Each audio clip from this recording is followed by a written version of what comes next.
మామ అందరికైతే హాయ్ మామ. బుర్ర తక్కువ వేదాలో డే 6. మామ మేము యూట్యూబ్ స్టార్ట్ చేయడానికి అయితే ఒక రీజన్ ఉంది మామ. ఆ రీజన్ ఏంటంటే మనిషి ఎప్పుడు పోతాడో తెలియదు. మనిషి పోయిన తర్వాత కూడా వాడికంటూ గుర్తింపు ఉండాలి. మేము దాన్ని బేస్ చేసుకుని డైలీ వ్లాగ్స్ అయితే స్టార్ట్ చేద్దామని అనుకున్నాము. ఆ రీజన్తో అయితే మేము యూట్యూబ్ ఛానల్ స్టార్ట్ చేసాము. మనం బ్రతికే ప్రతిరోజుని షూట్ చేస్తూ ఒక వీడియోలు తీసుకుంటే మనం ఎన్ని రోజులు బ్రతికామనేది కూడా తెలుస్తుంది కదా మామ. యూట్యూబ్ ఛానల్ స్టార్ట్ చేసే కానీ ఏదో డబ్బులు వచ్చేస్తాయి అన్న రీజన్తో అయితే స్టార్ట్ చేయలేదు మేము. ప్రతి ఒక్కరు బతికేలా బతికితే లైఫ్లో కిక్కేమో. మనకంటూ కొన్ని పేజీలు ఉండాలి కదా. గుర్తుపెట్టుకోండి మామ, చాలా మంది చాలా మాటలు అంటారు.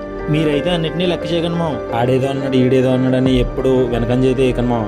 చేసే పని ఇప్పుడు కాకపోయినా కొన్ని సంవత్సరాలకైనా సరే ఫలిస్తుంది. ఈ ఛానల్ స్టార్ట్ చేయడానికి కూడా చాలా రీజన్స్ అయితే ఉన్నాయేమో. ముందు ముందు అవి మీకే తెలుస్తుంటాయి. లైఫ్లో ఇప్పుడు ఎదగలేవు. నువ్వు ఎదగాలంటే నీ దారిలో నువ్వే పోవాలి. ఏంట్రా కొత్తగా మోటివేషన్లు ఇస్తున్నాడు అనుకోకండి మామ, ఎందుకంటే నేను రియాలిటీ చెప్తున్నాను. ఇక సెలవు. మీరైతే లైక్ చేసి షేర్ చేసి సబ్స్క్రైబ్ చేయండి మామ.